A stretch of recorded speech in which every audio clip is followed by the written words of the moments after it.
भारत सरकार ने बैन कर दिए हैं 232 ऐप्स।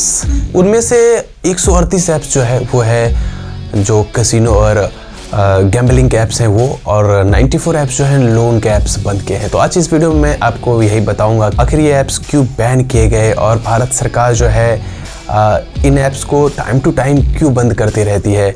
और जो ये सारे ऐप्स हैं वो चाइनीज ऐप्स हैं, ये तो आपको पता ही होगा। तो इसकी पीडीएफ भी मैं नीचे डिस्क्रिप्शन में डाल दूंगा।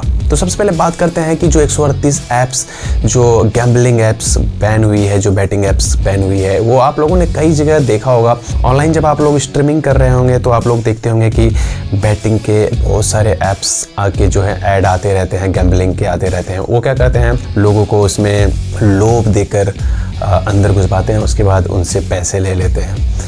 खासकर इंडिया में ये ज़्यादा टारगेट किया जाता है क्योंकि इंडिया में ऑनलाइन के बारे में ज़्यादा लोगों को पता नहीं होता है। इसलिए भारत सरकार ने इसे IT एक्ट 69 के तहत सारे ऐप्स को बैन कर दिया है। और जो बड़े बड़े कुछ बैटिंग ऐप्स थे जैसे कि 1xBet, जैसे आपने कई जगह देखा होगा, इसका ऐड चलता हुआ, उसको भी बैन कर दिया है। 138 जो टोटल ऐप्स थे जो गैम्बलिंग के, उसमें से बहुत सारे ऐप्स तो प्ले स्टोर पे अवेलेबल थे और बहुत सारे ऐप जो है थर्ड पार्टी के थ्रू इंस्टॉल करवाया जाता था, थर्ड पार्टी लिंक के थ्रू, तो उन्हें भी बैन कर दिया गया है। जो आपको जो है प्ले स्टोर में तो कोई ऐप्स नहीं मिलेंगे और बाहर से भी अगर आप उस ऐप को डाउनलोड करते हैं तो उसे IP के द्वारा ब्लॉक कर दिया गया है, तो उसके सर्वर को आप एक्सेस नहीं कर पाएंगे। नॉर्मली जो आप नेट चलाते हैं, अगर आप VPN का यूज़ करें तो बात अलग है, लेकिन आपको करना ही क्यों है VPN का यूज़। जब सरकार ने इस ऐप्स को बैन कर दिया है तो उसका कुछ तो मतलब रहा ही होगा। सबसे बड़ा मतलब तो ये है कि जो ये ऐप्स है वो कंट्रोल्ड होते हैं चाइनीज़ सर्वर द्वारा, चाइनीज़ के लोगों के द्वारा होता है। चाइना इसका यूज करते हैं आपकी पर्सनल इन्फॉर्मेशन निकालने के लिए। आपके पर्सनल गैलरी से फ़ोटोज़ लीक हो सकती है, कैमरा ऑन रह सकता है, लोकेशंस ट्रैक हो सकती है, ट्रांजैक्शन ट्रैक हो सकती है। तो बहुत सारी चीज़ें जो ये ऐप है वो कर सकती है। और ऐप जब इंस्टॉल होता है तो उसके लिए बहुत सारा परमिशन भी मांगता है, जिससे फट दे देते हो, क्योंकि उस टाइम पे आपको ये लग रहा होता है कि आप जो है पैसे मिलेंगे, आपको पैसे कमाने के लिए आप घुस रहे हो, तो क्या फ़र्क पड़ता है, मुझे मैं कॉन्टेक्ट्स की उसे एक्सेस दे देता हूँ, फाइल्स के एक्सेस दे देता हूँ, और उसे मैं जो है वीडियो के एक्सेस दे देता हूँ, तो आप लोकेशन के एक्सेस दे देता हूँ, तो आप उसे दे देते हो। तो इस तरह से जो है हमारा एक भारी भरकम डेटा इंडिया से लीक होता है जो चाइना तक पहुँचता है। तो सबसे बड़ा रीज़न तो यही है उसके पीछे बैन करने का। और दूसरा ये भी है कि लोगों की कई कंप्लेन करने पर भी सरकार ने आखिर सुन लिया है और इन ऐप्स को बैन कर दिया। बाकी जो 94 ऐप्स हैं वो ऐप्स हैं लोन्स वाले ऐप्स, वो भी चाइनीज ऐप्स ही हैं। हालांकि कुछ लोन वाले ऐप्स अच्छे भी होते हैं जो अभी भी प्ले स्टोर पे अवेलेबल हैं, आपको मिल जाएंगे। बहुत सारे चाइनीज लोन ऐप्स आपने देखे होंगे। उसमें क्या होता है कि आप अंदर जाओगे, उसके बाद आप साइन अप वगैरह करोगे, आप सारे फिल कर दोगे डिटेल्स को, उसके बाद आ जाएगा कि आपका जो लोन प्रोसेस हो रहा है, फिर वो कभी प्रोसेस ही नहीं होगा। आप कस्टमर केयर को कॉल करोगे तो वो कस्टमर केयर भी आपका फ़ोन नहीं उठाने वाला है। एक तरह से वो जो ऐप्स होते हैं वो इसलिए होते हैं ताकि वो आपका डेटा एकत्रित कर सके और उसे चाइना भेज सके।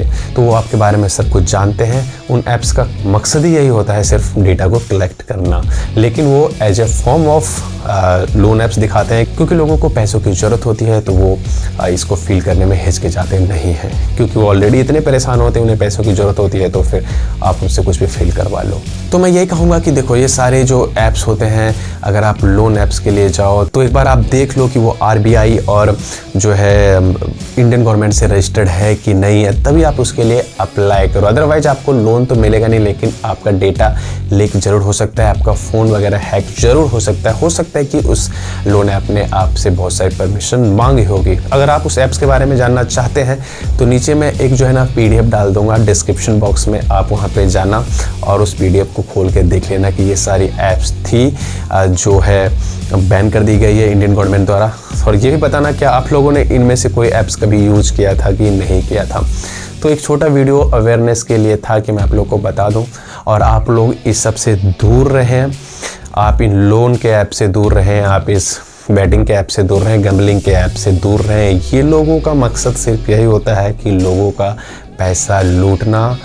खासकर जो गरीब लोग होते हैं जिनके पास पैसे पहले से नहीं होते हैं, उनके पैसे भी ये लोग ले लेते हैं उन्हें लालच देकर। तो आप इन ऐप से बिल्कुल ही दूर रहें और इसमें कभी भी ना फंसें। और इनमें से कोई भी ऐप्स अगर आपके फ़ोन में अभी भी इंस्टॉल्ड है तो आप उसे तुरंत डिलीट कर दो। और थर्ड पार्टी लिंक के थ्रू तो आप कभी भी ऐप्स डाउनलोड करना ही नहीं। अगर प्ले स्टोर पे अवेलेबल है तो भी आप उसे डाउनलोड करो, पहले चेक करो कि ये रजिस्टर्ड है कि नहीं सरकार के साथ, RBI के साथ, तभी आप आगे प्रोसेस करो। तो दोस्तों आई होप कि ये जानकारी आपको अच्छी लगी होगी, ये जानकारी आपके कुछ काम आएगी। तो मिलते हैं जल्दी एक नई वीडियो में, तब तक के लिए ख्याल रखिएगा, सेफ रहिएगा।